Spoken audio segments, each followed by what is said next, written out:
Hemos leído nuevamente todo el prólogo del Evangelio de Juan. Recuerden que los primeros 18 versículos son conocidos como el prólogo. Y recuerden, hermanos, que el prólogo tiene el propósito de anticiparnos los temas principales que se tratarán a través de todo el Evangelio. Es un resumen, por decirlo así, de todo el Evangelio.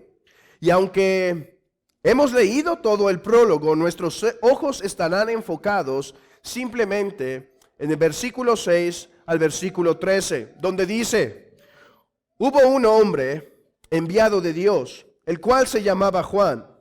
Este vino por testimonio, para que diese testimonio de la luz, a fin de que todos creyesen por él. No era la luz, sino para que diese testimonio de la luz. Aquella luz verdadera que alumbra a todo hombre venía a este mundo. En el mundo estaba y el mundo por él fue hecho, pero el mundo no le conoció. A lo suyo vino y los suyos no le recibieron. Mas a todos los que le recibieron, a los que creen en su nombre, les dio potestad de ser hechos hijos de Dios, los cuales no son engendrados de sangre, ni de voluntad de carne, ni de voluntad de varón, sino de Dios. Ese será nuestro enfoque esta mañana. Hemos leído todo el prólogo para volvernos a poner en contexto. ¿Cuál es el contexto de estos versículos que tenemos delante de nosotros? Hermanos, con estos versículos vemos un cambio significativo en el prólogo, ¿no es verdad? Juan ha estado narrando acerca de el Logos. Juan nos ha estado hablando acerca de quién es este Logos. Aquel Logos que es creador, que es dador de vida, que es la luz de los hombres. Aquel Logos que es con Dios y que es Dios. Y ahora en el versículo 6 comienza diciendo: hubo un hombre. El contraste es significativo. Ha puesto nuestros ojos y nuestras mentes muy alto a meditar en el Logos. Y ahora pasa y dice: hubo un hombre. Ustedes saben, hermanos, que el prólogo se ha creído que era un himno antiguo, por la armonía que hay en la prosa de los primeros versículos. En el principio era el verbo, y el verbo era con Dios, y el verbo era Dios. En él estaba la vida, y la vida era la luz de los hombres. Por esa armonía que hay en esas palabras, en esos versículos, ese juego de palabras, esa combinación, muchos creen actualmente, que esto era un himno antiguo. Y que Juan había tomado este himno y lo había tomado en su evangelio y después le injertó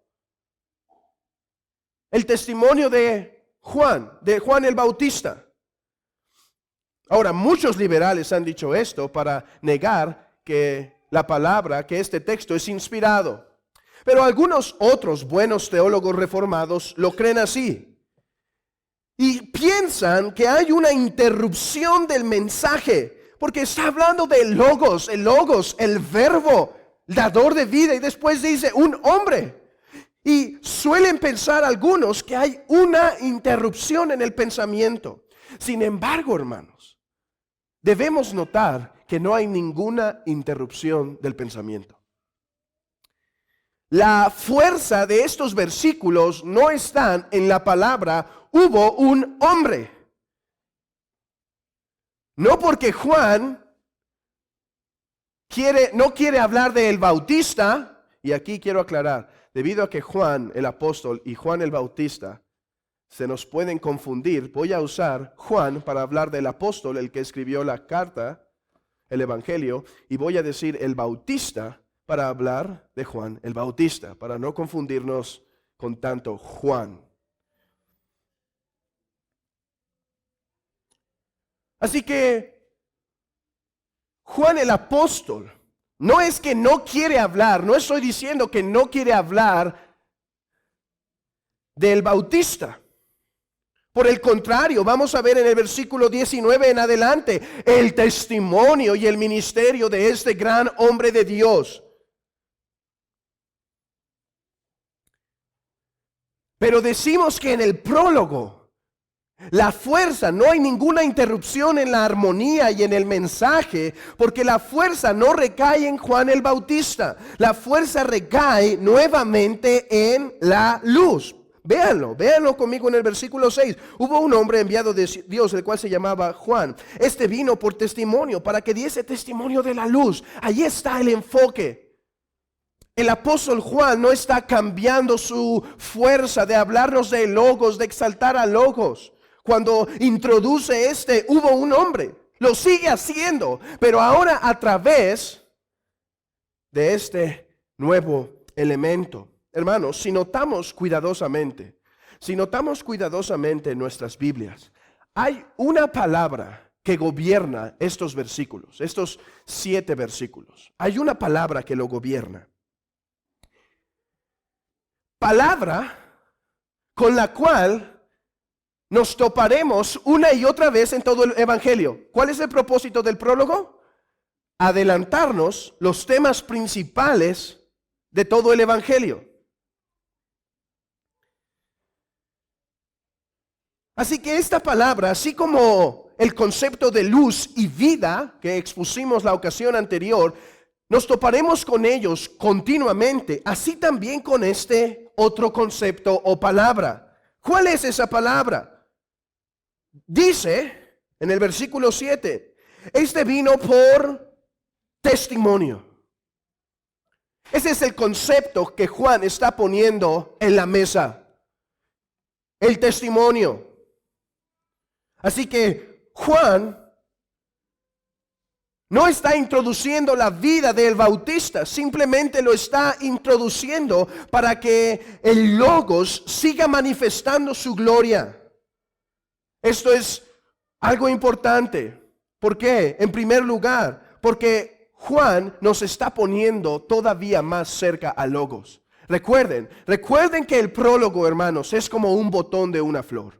Primero nos manifiesta este Logos en su vida eterna, a la cual nadie puede accesar porque Él es el eterno Dios. Pero después lo empieza a poner con relación a los hombres. Y aquí, hermanos, está más cerca de nosotros. En el versículo 1, el Logos simplemente lo podemos concebir con la mente. En el principio era el Verbo. En el principio era el Verbo, era el Logos, tan lejano, tan separado de nosotros. Pero ya en el versículo 6 dice, y esta luz tenía un testigo. Sí, es una luz gloriosa a la cual nadie podría acercarse, pero esta luz ha decidido condescender y empezó a condescender a través de crear, y después de crear dar razón y entendimiento a los hombres, y después dar razón e entendimiento espiritual, y dar vida y dar gozo y dar paz y dar bendición. Pero ahora este Logos tiene un testigo. Su nombre es Juan. Su nombre es Juan, hermanos. El botón está en el versículo 14, la flor estará en su máximo esplendor. Pero en este texto se nos abre un poco más. El Logos está más cercano. Ese es el propósito del testimonio. Juan nos está diciendo, el Logos está cerca a nosotros. Pero ¿cuál es el otro propósito de introducir esta palabra testimonio? No solo decirnos que el Logos está cerca de nosotros, pero hermanos, el testimonio es una palabra que en el griego, en estos tiempos, se usaba en un tipo, en un ambiente judicial, donde había testigos que acertaban cierta verdad. Dice Leon Morris, es claro que el autor quiere que sus lectores tomen lo que están leyendo como confiable. Piensen nuevamente, traigamos a nuestra mente aquel griego de nuestra imaginación, a este amigo que hemos creado durante el prólogo. Recuerden, hermanos, que este es un hombre al cual puede concebir a el Logos, pero no lo puede concebir como cercano. Y entonces empieza a dudar, dice, ok, en el principio era el Verbo y el Verbo era con Dios. Entiendo eso. Sí, Dios, hay un absoluto que existe allá. Pero después dice, en Él estaba la vida y Él era la vida de los hombres. Y empieza a dudar y empieza a decir, ¿cómo que este Logos está cerca? Si el Dios que a mí me han enseñado durante toda mi vida es un Dios bastante lejano. Y Juan empieza a decir, hay testimonio. Hay testimonio, hay veredicto. El veredicto se ha dado. El Logos ha estado entre nosotros. Hemos visto su gloria, gloria como la del unigénito de Padre. No hay manera en que esto sea irreal. Hay testimonio. De hecho, a diferencia de los otros evangelios que dicen que Juan estaba predicando, así lo manifiestan, Juan y su predicación, Juan el Bautista y su predicación. Aquí el apóstol quita predicación y dice que Juan Bautista daba testimonio. Daba testimonio. Acertaba. Hermanos, el evangelio nos ha sido dado. Este precioso evangelio nos ha sido dado para que no quepa ninguna duda, amigo, no quepa ninguna duda que Cristo, que Dios, que el Logos se hizo carne y habitó entre nosotros. No hay duda de ello. De hecho, nos vamos a enfrentar durante este trayecto en el Evangelio de Juan a 7 veces donde la palabra testimonio se repite. Y no podemos ir a ellas, pero las voy a mencionar. Se dice en Juan 4:39 que la mujer samaritana dio testimonio y todos creyeron. Es certero, es seguro.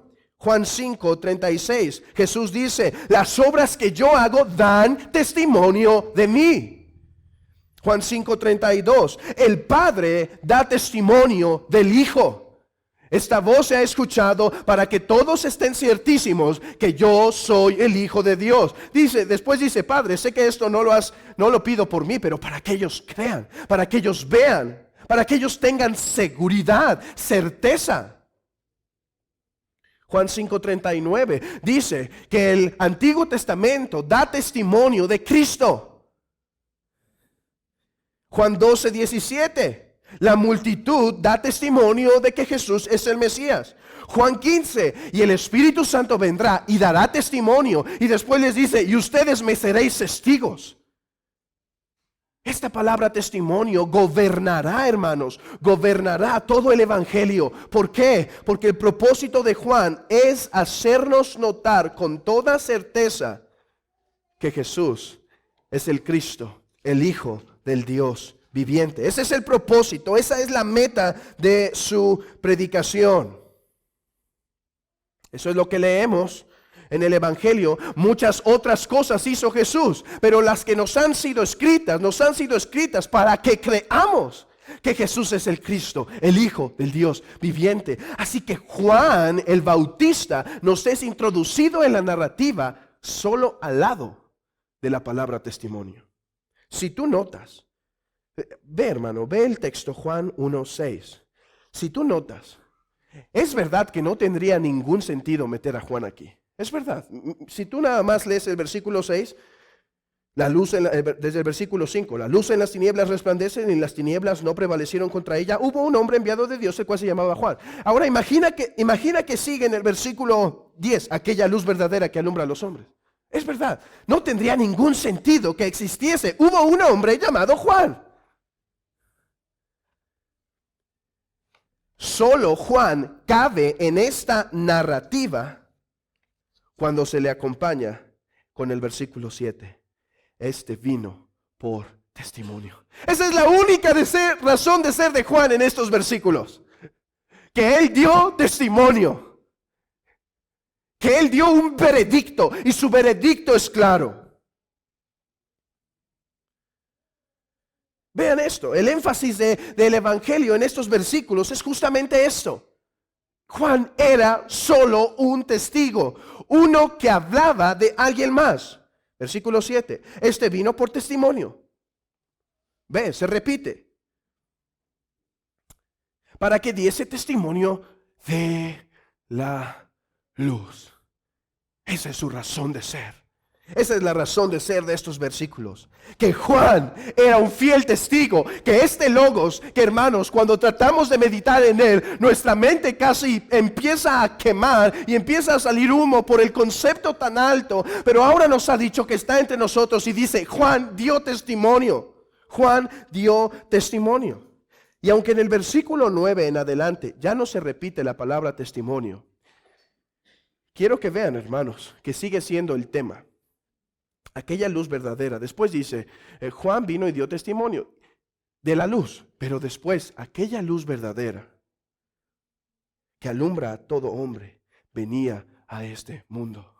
Juan da testimonio. Juan el Bautista da testimonio que Jesús es el Cristo, el Hijo del Dios viviente. Pero ¿sabes qué, hermano? Cristo da testimonio. Y no hay mayor testimonio que cuando Dios ha hablado y ha dicho, yo soy, yo soy. Así que nos es introducido este nuevo concepto, testimonio. Veamos, por lo tanto, cómo Dios ha dado testimonio de su Hijo. ¿Cómo Dios ha dado testimonio de su Hijo? En segundo lugar, cómo su Hijo ha dado testimonio de sí mismo. Y en tercer lugar, lo que el mundo ha hecho con este testimonio. Primero veamos cómo Dios da testimonio de su Hijo. Hubo un hombre, versículo 6. Juan nos ha dicho que para entender el Evangelio debemos concebir a Cristo, sí, como el Hijo de David. Mateo dice y se esfuerza por demostrar en su genealogía que Cristo es el cumplimiento de la simiente de David. Sí, debemos concebir el Evangelio como el cumplimiento de ello, pero Juan nos ha enseñado que para entender completamente el Evangelio debemos saber que Cristo es el Dios eterno. Pero Juan no se queda en esa realidad. Ahora nos pone a este logos en el mover y vivir de los hombres. En el mover y el vivir de los hombres hubo un hombre. Aquí está, hermanos. Y quiero enfatizar algo. Aquí está aquel que Jesús dice que de entre los de nacido de mujer no hubo mayor que Juan el Bautista. Aquí está este hombre que fue bastante fiel.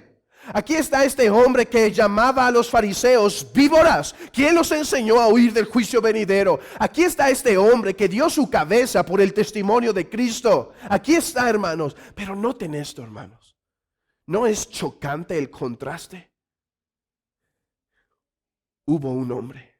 Por más grande que sea un hombre, por más elogiado que pueda ser un hombre, cuando es comparado con el eterno Logos, no es más que un hombre. Cuando el Cristo es predicado, cuando el Logos es predicado, aquel que lo predica no es más que un hombre. Este era el mismo deseo de Juan. Y hermanos, debe ser nuestro deseo en esta vida. Que se diga algo de nosotros, no, que no se diga nada de nosotros, pero que el Logos sea conocido. Esta era su pasión. Cuando vienen y les dicen, oye, ¿sabes qué, Juan? Te estás quedando sin discípulos porque Jesús está bautizando allá y todos están yendo a él. Él dice, ¿qué? ¿Pero qué les pasa? Es justo lo que dije. Yo no soy la luz. Yo no soy el Mesías. Yo solo vine como un pregonero a preparar el camino. Es necesario que yo mengue, pero que Él crezca. Hermanos, ese es debe ser el propósito de nuestros corazones con el mismo Juan el Bautista. Vean que hay al menos 5 contrastes entre Juan el Bautista y el Logos. El Logos es eterno. Juan comenzó a existir. La palabra que se utiliza en el versículo 5, hubo un hombre, habla de una creación, una existencia. Hubo un momento en que Juan no era y después era, no así el eterno Logos. Dice que Él estaba en el principio, ya era en el principio. Otra diferencia es que Jesús es el verbo. Juan es el hombre, un hombre. Jesús es Dios. Juan es solo un mensajero de Dios. Jesús es la luz. Juan es el testimonio de la luz. Jesús es el objeto de nuestra fe. Juan es solo el predicador para que nosotros creamos en Él, en Jesús. Y aunque es grande el contraste, ¿no es verdad, hermanos? Es chocante el contraste. Primero exaltando a Logos y después introduciendo, hubo un hombre. Aunque es grande el contraste, el propósito de Juan no es menospreciar al Bautista. Por el contrario, lo está describiendo como el enviado de Dios. Es un enviado de Dios, hermanos. Él fue milagrosamente concebido.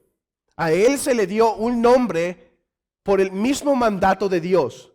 ¿Cómo se llamará? Juan. Pero no hay ninguno en tu parentela que se llame así. Su nombre será Juan. ¿Sabes qué significa Juan? Gracia de Dios, don de Dios, regalo de Dios. Y ciertamente lo fue, hermanos. Aquel que preparó el camino, aquel que anunció a la verdadera luz, en verdad era un regalo del Señor.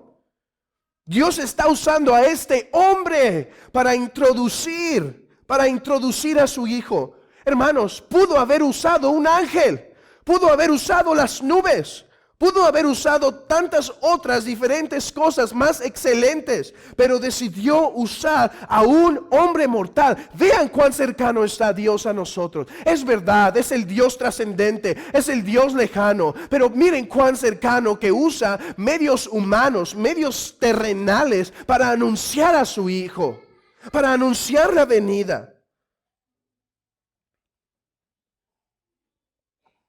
Hoy en día muchos hombres piden señales milagrosas.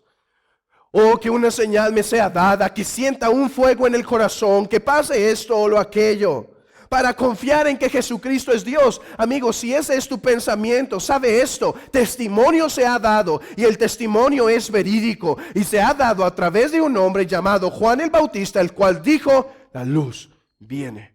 Y se ha dado testimonio por medio de las obras que Jesús hizo, por medio de los milagros, y su testimonio es real y su testimonio es fidedigno. Muchas veces los hombres dicen, como aquella parábola cuando dice: deja a mis hermanos, Lázaro, Abraham, padre Abraham, permite que envíe a alguien a mis hermanos para que les predique. Y dice: a Moisés y los profetas tienen. Si no creen a ellos, no creerán aunque uno se levante de los muertos. Mi amigo, si tú dices yo creeré cuando este milagro o tal cosa sienta o pase, déjate digo algo: no creerás. No creerás. El testimonio ha sido dado. Juan dio testimonio de Jesucristo y su testimonio es real y es verdadero. Esto debe fortalecer nuestra fe, hermanos, que Dios habla por medio de instrumentos terrenales para predicar el mismo evangelio y fortalecer a su pueblo. Ese es el tema central de las señales de Cristo. Ese es el tema. Si algo se te va a quedar a entender sobre el testimonio, recuerden que ese es el concepto que gobierna nuestra narrativa, es que Dios testifica de su Hijo. Dios testifica de su Hijo por medio de su palabra, por medio de hombres terrenales, por medio de cosas de la tierra. Es verdad, Él es muy elevado. Es verdad, Él es incomprensible. Es verdad, Él es magnífico en gloria, lo cual nunca entenderemos. Pero hermanos, hubo un hombre llamado Juan que dio testimonio de Él.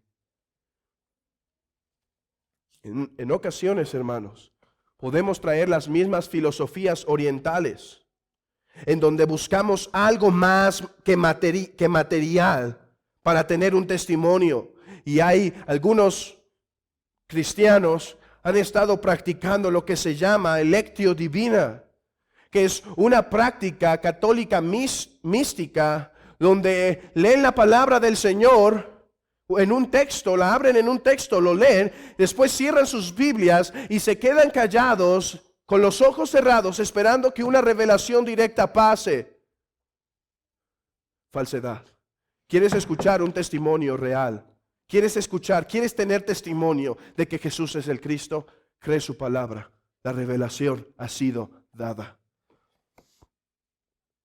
Y hay algo que debemos saber acerca de los testimonios. No solo que Dios usa hombres para dar estos testimonios, para aclarar y afirmar que Jesús es el Cristo, pero además el objetivo del testimonio. ¿Cuál es el objetivo del testimonio? Vean el versículo 7. Este vino por testimonio para que diese testimonio de la luz, a fin, con el propósito de que todos creyesen por él.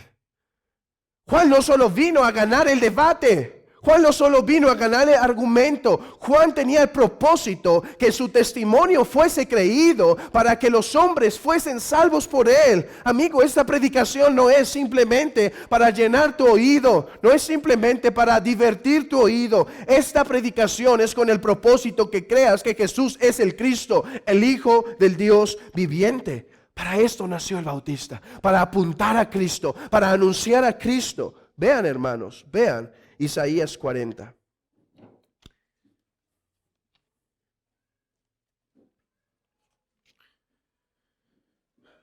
Versículo 3, Isaías 40, versículo 3. Voz que clama en el desierto, preparad camino a Jehová. Ahí está Juan. Voz que clama en el desierto. Hermanos, ¿pueden ver el peso de este texto? Preparad camino a Jehová. ¡Qué privilegio! Juan tiene el privilegio de preparar y poner el camino para que el mismo Jehová habite entre nosotros. Y después se dice, enderezad calzada en la soledad de nuestro Dios. Todo valle sea alzado y bájese todo monte y collado. Y lo torcido se enderece y lo áspero se allane. Esta es una figura de hablar que antes los reyes mandaban a hombres por delante de ellos con el propósito que arreglaran el camino para que ellos no tuvieran ningún problema al pasar. Ellos mandaban a sus súbditos de manera que si había hoyos rellenaran, si había montes los cortaran, si había árboles los limpiaran, quitaran la maleza y entonces pudiese pasar el rey. Ese era el propósito de Juan, preparar el camino, empezar a limpiar, hermanos, empezar a limpiar toda la suciedad que había llenado la verdadera religión de Israel por hombres como los escribas y fariseos. Esa ya no era la religión que Dios había dado en el principio. Había sido torcida, había sido malinterpretada, ya no estaba reconocible, de manera que Juan es llamado a predicar un bautismo de arrepentimiento a todos aquellos que se decían hijo de Dios cuando no lo eran. Él venía a preparar el camino del Señor para que su predicación entrara en sus oídos y así en sus corazones, y entonces reconocieran que Juan no era la luz, sino que él solo venía a hablar de la luz. Vean el énfasis en Juan capítulo 1, versículo 8. No era la luz. Algunos han sospechado que había una secta en este tiempo, secta a la cual concebía a Juan el Bautista casi como el Mesías. Y entonces Juan tiene la preocupación de que algunos estén viendo así al Bautista y dice, no era la luz. Que quede claro, no era la luz, sino para que diese testimonio de la luz. Hermanos, esto es algo que nos enfrentaremos en el Evangelio continuamente. Dios usando medios humanos para testificar de la veracidad de su Hijo. Dios usando medios que solo apunten a Él, que solo tengan el propósito de que ellos crean que Jesús es el Cristo. Pero hay algo maravilloso. Versículo 9. Aquella luz verdadera que alumbra a todo hombre venía a este mundo. Esta es la primera mención en todo el Evangelio, en todo el prólogo que llevamos. Esta es la primera mención o anticipación de la encarnación. Antes no hemos visto esto. Y hermanos, el texto no nos da la totalidad. El texto simplemente nos deja en suspenso. Y dice, aquella luz verdadera de la cual yo predico, la cual ilumina a todos los hombres, venía a este mundo. Aún no la establece como en el versículo 14, y aquel verbo fue hecho carne. Todavía no ocurre eso, pero está diciendo, venía. Ya estaba entre nosotros, ya estaba haciendo la aparición, ya estaba moviéndose, ya estaba cercano. Y es esto. Esto es algo que debemos entender del testimonio. Que Jesucristo mismo ha dado testimonio de sí mismo. Y aunque los hombres callaran y los hombres se equivocaran en su testimonio, Cristo es el Mesías. Y Él lo ha establecido. Y si las piedras y si los hombres callaran, aún las piedras hablarían de esto. Él es la luz. aquella luz verdadera. Esto es importante. Jesucristo, cuando hace su aparición, dice que es la luz verdadera. La pregunta es, ¿qué es lo falso? Pero aquí en la palabra griega que está usando el apóstol Juan, no está contrastando algo verdadero con algo falso. Su palabra tiene el propósito de decir que ha llegado lo verdadero en contraste con lo parcial. Por ejemplo, el Señor va a decir más adelante, es verdad, Moisés os dio pan, pero yo soy el verdadero pan que descendió del cielo. El verdadero. Eso solo era una anticipación. Eso solo era una imagen. Eso solo era algo que sucede, una sombra. Pero yo soy el verdadero pan. De hecho, en Juan 5:35 se dice que Juan el Bautista era una luz. Y en nuestra traducción no podemos distinguir que la luz que se dice que es Cristo, que es la luz verdadera, es diferente a la luz que se dice Juan el Bautista. Dice el texto, quisiste regocijaros por un tiempo en su luz. Pero ¿saben que la palabra griega cuando se usa para hablar de Juan el Bautista es la palabra lámpara? Es la palabra lámpara. ¿Por qué? Porque, hermanos, la luz de Cristo comparado con cualquier otro testimonio queda opacado. Cristo es la plenitud.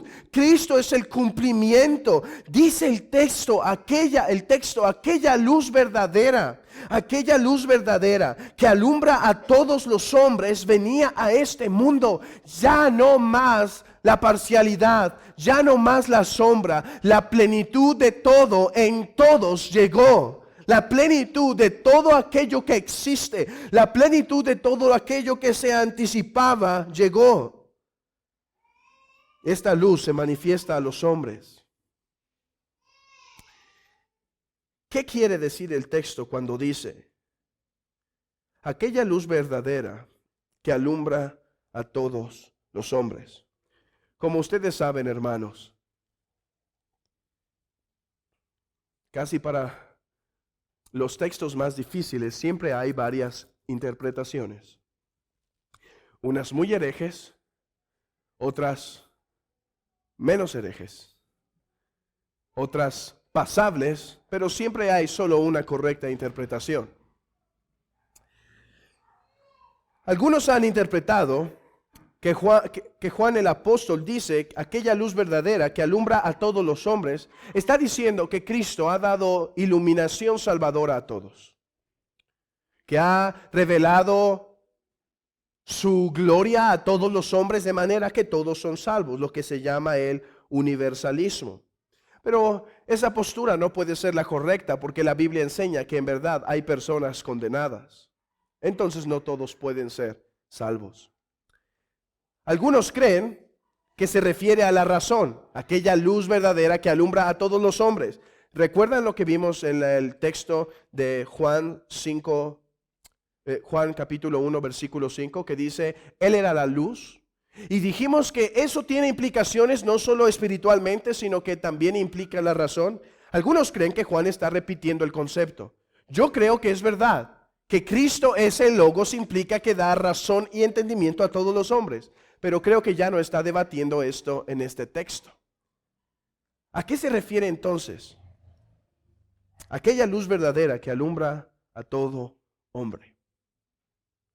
Más adelante estudiaremos con profundidad la palabra todo en Juan. Juan usa varias veces todo, todos, todo el mundo. Por el momento, podemos establecer, hermanos, que Juan no está diciendo que todos los hombres en cierta manera conocieron a Jesús. No todos, hermanos, ni hoy en día, no todos conocen a Jesús. Hay tribus no alcanzadas, hay pueblos no alcanzados que no tienen testimonio de esta luz. Todos conocen a Dios en un sentido, como enseña Romanos capítulo 1, pero no todos tienen el testimonio de Jesús. Lo que parece este texto estar diciendo, y esto, hermanos, refuerza nuestro concepto de testimonio, es que cuando la luz vino, todos aquellos que le conocieron fueron en un sentido, iluminados. ¿Qué quiere decir? Otras luces, como Juan el Bautista, dejaban absolutamente cierto que Jesús era el Mesías. Se predica y dice: Jesús es el Cristo, el Hijo del Dios viviente. Y el pueblo, por esta luz, que es un reflejo de la luz mayor, el pueblo queda convencido que en verdad Jesús es el Cristo. Pero hermanos, si eso pasa con una lámpara que toma la luz de la verdadera luz, ¿qué pasa cuando aquella luz verdadera venía a este mundo? Si el testimonio queda absoluto con la lámpara, con el sol, todos quedan por cierto que Jesús era la luz, que Jesús era el Verbo. Amigo, y hoy mismo tú puedes decir ser ateo, tú puedes decir no tener el testimonio, pero sabes, cuando el evangelio es predicado y se dice de Cristo que es el Hijo de Dios, no puedes negarlo. Puedes negarlo moralmente, puedes decir: yo prefiero pecar y prefiero alejarme de esa luz que me condena, y entonces decir que no crees que es el Hijo de Dios. Pero hay absoluta certeza que el mismo Hijo de Dios ha dado, que alumbra a todos los hombres. Hermanos, cuando el Hijo de Dios vino y anduvo entre nosotros, todos quedaron por cierto que Él era el Cristo, el Hijo de Dios viviente. Esto es algo importante. El testimonio que Cristo dio no fue sinónimo de la salvación de a todos aquellos que les dio testimonio. Hermanos, es que los hombres necesitan más que el testimonio. Los hombres necesitan la iluminación del Espíritu Santo para creer. ¿No es impresionante? Muchas veces pensamos que nuestro amigo hubiese creído si hubiese estado en los tiempos de Jesús. No, Él vino a este mundo y anduvo entre nosotros y dio testimonio a todos los hombres. Y sin embargo, muchos permanecieron en sus pecados, como algunos que están aquí. A pesar de escuchar el testimonio de Jesús, que es absoluto y es cierto, preferirán quedar en sus pecados. Pero el testimonio ha sido dado y el testimonio es absoluto. No es un problema intelectual, es un problema moral, se llama pecado. La razón por la cual este mundo rechaza al Cristo, el Hijo del Dios viviente, no es porque no pueda comprender, es porque no quiere creer. No quiere creer. Testimonio se ha dado. Eso es algo que veremos, repito, nuevamente a través de todo el Evangelio. Se da testimonio, algunos creen. A pesar que es el Hijo de Dios, solo algunos creen. Y esto nos introduce al último concepto del testimonio. Las dos reacciones que existirán.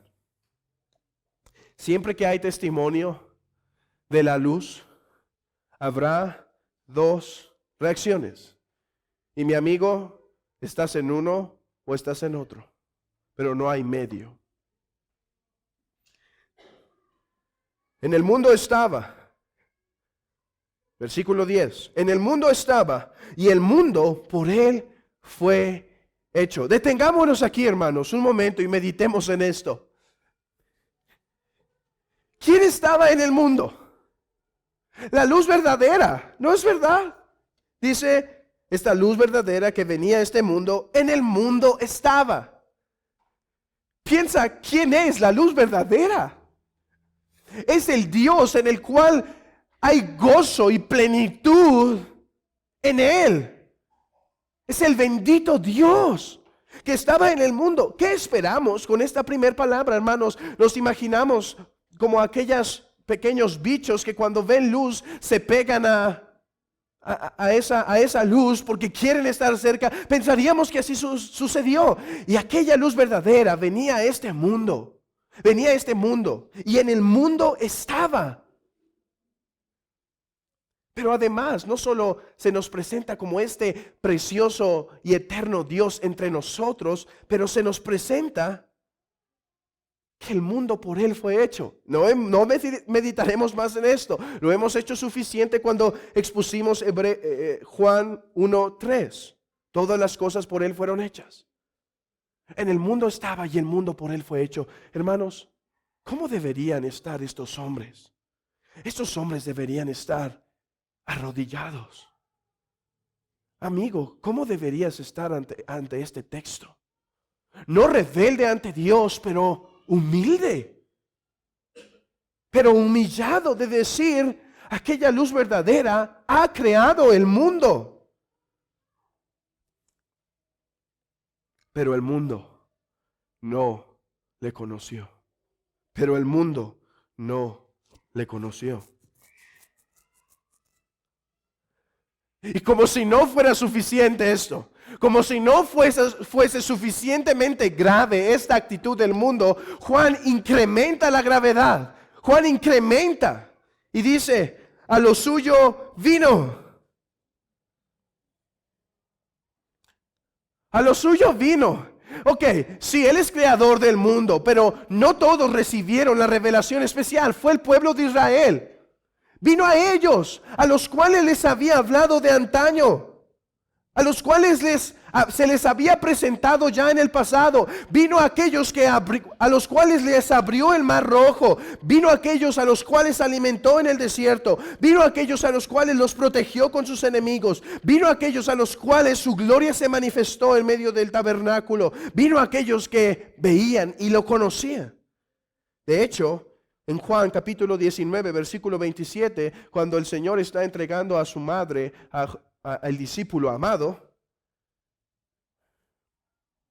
se usa esta misma expresión, a lo suyo vino, y se traduce así, a su casa vino, a su posesión. Podría ser traducida, a lo suyo vino, de la misma manera, a su posesión vino, a su posesión vino. Si el mundo debe estar arrodillado ante este bendito ser que es luz y vida de los hombres, ¿cómo debe estar lo suyo? ¿Cómo debería estar su pueblo? Sin embargo, a lo suyo vino y los suyos no le recibieron.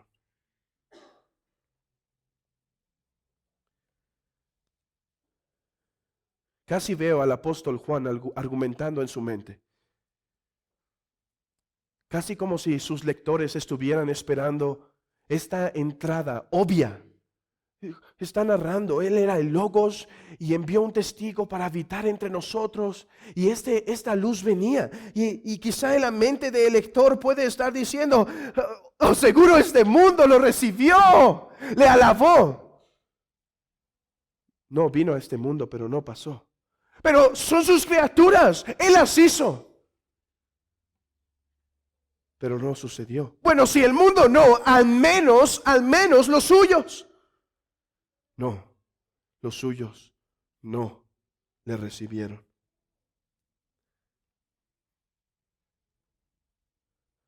La luz venía, pero los hombres amaron más las tinieblas que la luz. Mi amigo, ¿sabes por qué huyes de Cristo? Porque amas tu pecado y te escondes de la luz. ¿Sabes por qué prefieres estar lejos de la luz? Porque ella expone tu pecado. La luz vino al mundo y los hombres amaron más las tinieblas que la luz. El testimonio se dio y los hombres rechazaron el testimonio.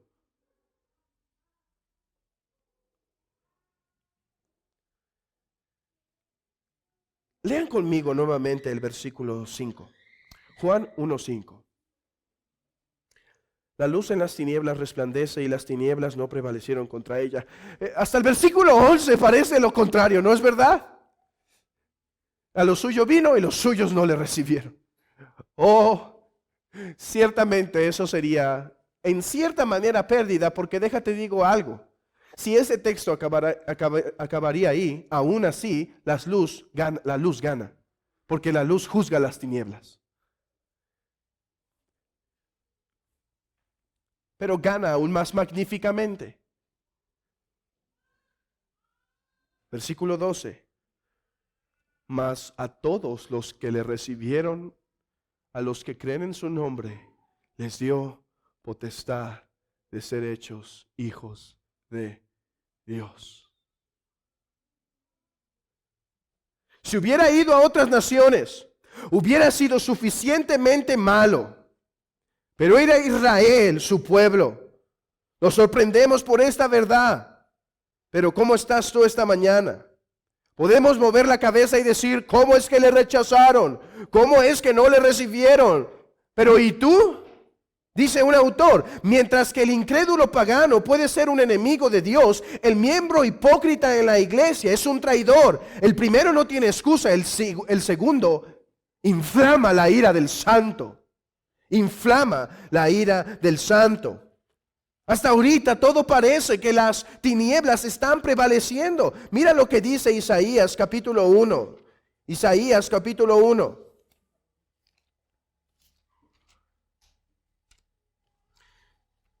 Versículo 2.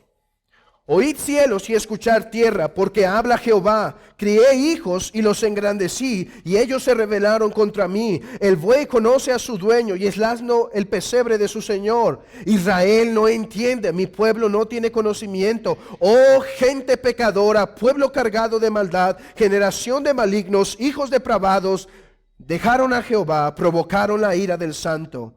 A Israel, de Israel, se volvieron atrás. Parece que las tinieblas van ganando y sobreponiéndose. Oh, pero dice el texto, mas a todos los que le recibieron. Hermanos, este texto es tan usado erróneamente en nuestros días que hemos dejado de admirarnos de su magnificencia. Está el mundo, viene la luz, el mundo lo rechaza, viene a su pueblo lo ignora, su pueblo lo crucifica. Mas a todos los que le recibieron, oh, la luz cumple su prometido, la luz ilumina los ojos de algunos. La luz vence estas grandes tinieblas. Y a estos que le reciben, que pueden ser del pueblo de Israel o pueden ser no del pueblo de Israel, sino gentiles, a ellos les da el derecho, legal de ser hijos de Dios. ¡Cuán grande bendición! ¿Qué otra cosa podemos imaginar más elevada que el ser hechos hijos de Dios?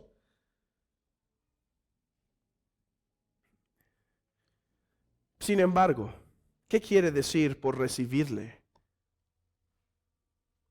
Muchos están confundidos en nuestros días y creen que este texto aplica a ellos simplemente porque hicieron una oración y recibieron a Jesús en su corazón.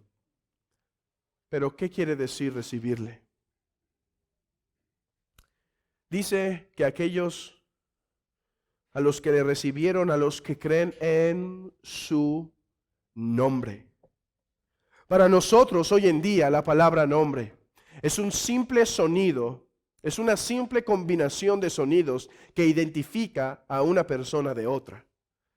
Pero en estos tiempos, un nombre denotaba el carácter y la personalidad, los atributos de cierta persona. Por eso se dice en los Salmos, el nombre de Jehová, el nombre de Dios de Jacob te defienda. El nombre. ¿Cómo el nombre va a defendernos? Es que Dios es llamado Dios fuerte. El nombre, su nombre, o sea, lo que Él es, te defienda. Igualmente aquí. La pregunta no es si crees en un Jesucristo, simplemente, o si has recibido a un Jesucristo. La pregunta es si has creído y has recibido como Señor, como Dios, y no por medio de una oración, sino por medio de la rendición total de tu vida, si has creído en este Jesús. ¿Quién es este Jesús? Él dijo ser el Salvador del mundo que vino a quitar el pecado.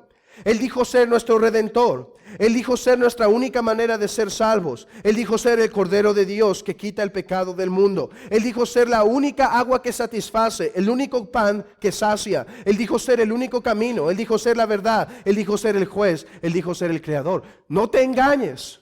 Muchos estaban siguiendo a Jesús, pero algunos creían en Jesús, pero no recibían su nombre. ¿Qué quiero decir? Piensa, por ejemplo, cuando el Señor les dice, el que come y bebe mi carne, el que come mi carne y bebe mi sangre, tiene vida eterna. ¿Sabes qué hicieron? Algunos se espantaron. No quisieron recibir el testimonio de Jesús. A lo mejor estaban contentos con algo de Jesús, pero no con el todo. No con el todo. Y Él les dice, no, si en verdad quieren recibir, si en verdad quieren creer que soy yo, deben entender esto. Yo no vine simplemente para alimentarlos o para darles un buen ejemplo. Yo vine a morir, y si no aceptan mi sacrificio como aquel que es el único suficiente para satisfacer la ira de Dios, no comen ni beben mi sangre. No la están haciendo. No comen mi carne y no beben mi sangre. No están recibiendo lo que yo digo ser. Ustedes están recibiendo algo que ustedes quieren que yo sea, pero yo soy aquel que vino a satisfacer la ira de Dios. La pregunta es, ¿has creído? Esta palabra recibido es confusa. No me estoy refiriendo, hermanos, a que si todos aquí levantaron su mano para aceptar a Jesús. Digo recibir en el sentido que Juan lo usa, de creer, de aceptarlo, de creerlo tal como Él dice, lo que Él dice ser. Miren lo que dice en Juan 8:34. Al menos que creáis que yo soy, morirán en sus pecados. ¿Pueden notar, hermanos? Al menos que creamos en lo que Él dijo ser, de otra manera en nuestros pecados moriremos. ¿Quién es Él? Él es Jehová. Él es el Salvador. Y este es el propósito de su testimonio. No es simplemente elevar nuestras mentes a elevados y sublimes pensamientos. Es hacernos entender. Es hacernos entender que somos viles pecadores por los cuales Cristo vino a morir. Los griegos, los judíos piden señal, los griegos sabiduría, pero no las voy a dar.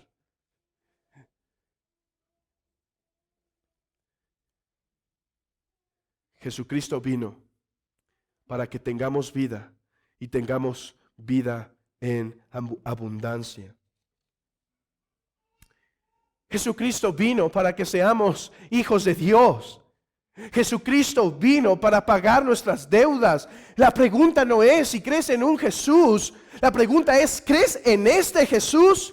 Y si dices sí, todavía no acaba entonces. ¿Crees en el Jesús que es Señor? Porque muchos le reciben como Salvador, pero no como Señor. Creen que puede Dios ser el Salvador de sus vidas, pero no su Señor. Mi amigo, Jesucristo dijo ser el Señor. Dijo ser el cual tiene total autoridad. Dijo que si quieres venir en pos de Él, niégate a ti mismo, toma tu cruz y síguele cada día. Toma tu cruz y muere. Como el grano de trigo, si no cae a tierra y muere, no lleva fruto, así también nosotros somos llamados. ¿Es este Jesús el que sigues?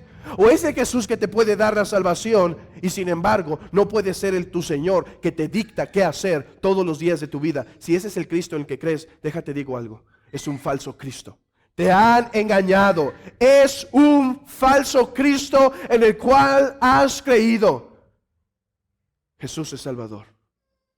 Pero Jesús es Señor. Jesús es hombre, pero Jesús es Dios.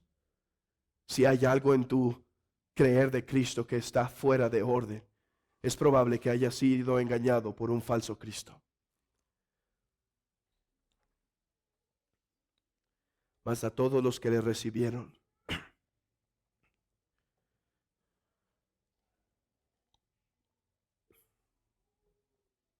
mas a todos los que creyeron en lo que Él decía que era y sus apóstoles han dicho que es, a los que creen en su nombre, les dio potestad de ser hechos hijos de Dios, los cuales no son engendrados de sangre, ni de voluntad de carne, ni de voluntad de varón, sino de Dios. En otras palabras, los cuales no nacen por el esfuerzo. Y este es otro tema, hermanos, que se introducirá en Nicodemo. aquellos que solo nacen por el Espíritu de Dios, que no saben ni a dónde va ni de dónde viene. Aquellos que han nacido del Espíritu. Aquellos que creen en Jesucristo. Aquellos que creen en el nombre de Jesús de Nazaret, que han recibido el privilegio de ser hechos hijos de Dios. Hermanos, regocijémonos en este Jesús de Nazaret, que ha venido y se ha hecho hombre y ha dado testimonios. Y esto es en lo que nos regocijaremos en todo este evangelio, en los testimonios que declaran absolutamente que Él es Dios, que Él es Señor, el Salvador de nuestras almas. Y amigo, si tú no crees, déjame terminar con esto. Si tú no crees en este Jesús, no tienes el derecho de ser hijos de Dios. ¿Y sabes qué enseña respecto a los hijos de Dios, a los que no son hijos de Dios? Dice que el hijo queda en la casa, pero el que no es hijo, sino el esclavo, es echado fuera, donde será el llanto y el crujir de dientes. Si no estás en Cristo y si no has creído y te has rendido a este Jesús, serás echado fuera de la casa del Padre. Hermanos, que el Señor bendiga su iglesia con este precioso Salvador que nos ha sido dado